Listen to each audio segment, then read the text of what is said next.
أعوذ بالله من الشيطان الرجيم. بسم الله الرحمن الرحيم، والصلاة والسلام على رسول الله وعلى آله وأصحابه أجمعين. أما بعد فيا أخوة الإيمان، السلام عليكم ورحمة الله وبركاته. وبرينك يا خبزهم في قال إن شاء الله تعالى ما تدري around and everything is possible. جت تكررين سنين وجه ديما واني مرتين دندي ما الدنيا تنرد ربي سبحانه وتعالى وان دندي نتنو من جرت المنا ماتي واني مرتي أكل منا مات يا جرت فالدنيا رتي الجو منيفو ربي سبحانه وتعالى وان تين دندي من في النجو خنافو وان دندي مخان فكين يف وانتو تهدو جرا الدنيا رتي وان جرو خانو بوتو أتي أكد دندي مقول ولا في هادو كبديجو واني دندي من هنجرتو جت دندي مجو خان منيجا jecha hindin deemu Oxford dictionary takaawu dictionary afaan keetii keessa jiru san malee hin jirtu jaan warri western warri dhiyaa kijoo nothing is impossible except the word impossible jaan wanni hindin deemne hin jirtu jecha hindin deemu joo kana malee jaan kanaafuu ati jechuma hindin deemu kana joo kanaawu ni dandeema jijjiiruu dandeessee jechuu fakkeenyaaf afaan ingiliffaatiin hindin deemu jechuun impossible jechuu impossible kana aayisanii fi emmi jidduu apostrophe yoo balte I am possible godhuu dandeessee jechuu akka iskiriin irratti argitan kanatti I am possible ogaagoote ani dandeeyaa tijjiirama jechuudha. Kanaafuu jireenya addunyaa kana keessatti waan hin dandeenye gara waan dandeenyutti jijjiiruun haa uumame tokkos jechuudha. Nama jijjiiramaa ta'uudhaaf yeroon kan ka'e kanatti qabdu amma jechuudha. Kanaafuu wanni guddaan jiruuf jireenya kan ka'e akka ati injifatu si godhu ati nama dandeettii kan ka'e mul'isee addunyaa tana gahee sirraa eegamu bahee fi hojii ta'uu qabda jechuudha. Mee addunyaa kanarratti waan tiyoorii weestarnii fayyadamtu warri dhiyaa fayyadamu baay'een fakkeenyaaf biyya teenya keessatti akkaataan naannoo environmental effect wanni jiran baay'ee jira jechuudha. Fakkeenyaaf maal jaan warri biyya alaa taphattoonni isaanii maal jaan warri sirbu jechuudha. I believe I can fly aniin ambararuu ni danda'anii amana jaan jechuun akkaan baruu dhufitti amana jaan garuu biyya teenyatti akkam jaan akkaan ani hin bararreef nama godhee naumii jaanitti jechuun haala ifgakkanniisaa kanaa jira jechuudha. Mee gaaf tokko jaan seenaa ajaa'ibaa takka hoggaan dubbadhu warra weestarniitu barreesse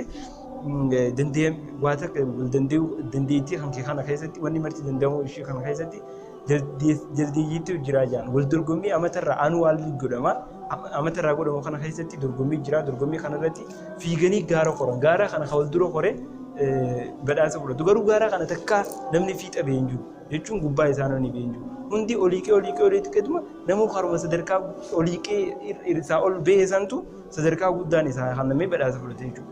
Arraas akkuma gaafa sanii duraatti wal dorgommiin ni eegalame jechuudha. Jaldeeyyiin uffata ispoortiidhaaf uffatanii seenan jechuudha. Tartiiba seenan namuu gaara horuudhaaf jechuudha qophaa'e jechuudha. Meedaa seenanii fishkaan afuufamuuf deema jechuudha. Fishkaan hoggaa afuufamu jaldeeyyiin hundi koranii fiiguu eegalee jechuudha godarra. Godara kana hunda hin fiigu. Maaliif beekama? Alama jaldeeyyii san keessatti warri daanyaan ni jira, warri marti gaazexeessitoonni ni jira, warri daawwattoonni ni jira. Wanni beekamu fiixa san ga'uun hin beekamutti beekama. Fiixa san ga'uun hin danda'amutti beekan jechuudha. Warri jaldeessonni kun guutuun. Arrammoo ajaa'ibni dhalachuuf deema. Jaldeessonni kun marti godara kana koranii fiiguu jalqaban. Yeroo jalqaban keessatti daanyaan gaazexeessaan isaanii maal jedhan hayyee ati fiigi asalxaanyiin isaanii isaan leenjisu jechuun leenjisaan isaanii hayyee fiigaa garuu fiixallee ba'uu hin dandeessanii haga dandeessanuma fiixaa jechi isaa hun jechuun jaldeessota kaan keessatti dadhabbiyyuma jechuun dadhabsiisaa kun jalaa hafaa garuu waan ajaa'ibaa takka waan inni jiru tan hin dhageessu numa fiidi akka waan dhawaatuma jechuun oloo deemtu humna harkataa enerjii harkataa deemtu anniisaa guddaan dabalamaa fi deema numa fiidi waan takkaa seenaa jaldeessotiin wal dorgommii kana keessatti hin godhin galmeessite akkam goote fiixa baate jechuudha.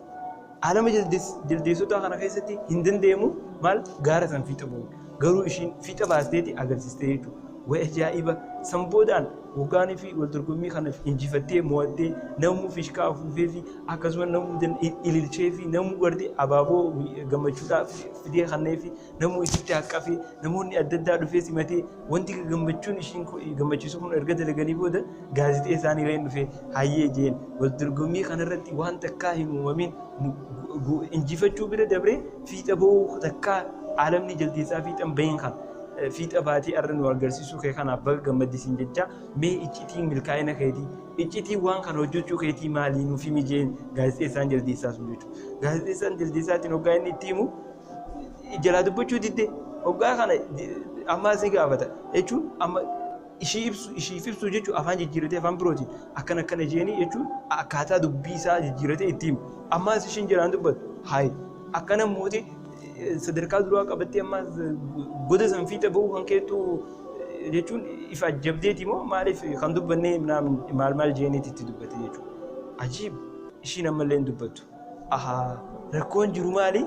Icciitii milkaa'ina ishiitiif kan sababa ta'e uumamaan jechuun ishiin nama gurraan dhaga'u miti jechuudha. Gurraan dhaga'uu dhabuu ishii maaliif jechoota hawaasni ishii irratti affeektu godhu san hin qabdu jechuudha. Naannoon ishii wanni ishii irratti miidhee hin qabdu maaliif achi gahanii isa waan quba hin qabneef ishiin goda san baatee agarsiiste jechuudha. So atillee ni dandeessa. Atillee waan hin danda'amu akkuma reefu tana jenne sanitti impossible thing change the impossible thing to the possible one. Waan impossible ta'e kana gara possibility jijjiiruu qabda jechuudha. Waan hin danda'amne gara danda'ameessatti jijjiiruu qabda jechuudha. أخي الكريم ويا أخت الكريمة ونين سني دام دوبخان ربي سبحانه وتعالى وقوى يجير من ساد بدو إن الله لا يغير ما بقوم حتى يغيروا ما بأنفسهم ربي سبحانه وتعالى أرمة كرة وان جيرو هم إنسان صدركا جيرا وان قنا خيس ديماني إفجير نتيجة هم إنسان إفجير نتيجة إفجير it is a time يرون أتيك أبدتان يجو الرأي خاني إفجير الأفل يالوك أمنا إفجيرو الأفو جتشو كمنا إن شاء الله تعالى والروان دندي أمن جيب يخلي تدندي أم تتجيرو ربنا وعبدو هذا فيديو بروتي ولتي دي بنتي وبالله التوفيق والسلام عليكم ورحمة الله وبركاته. Wabofe. Hotuga kugoni lalla. Walakat. Aku berfrom tiara kasana. Ini legal ni beda.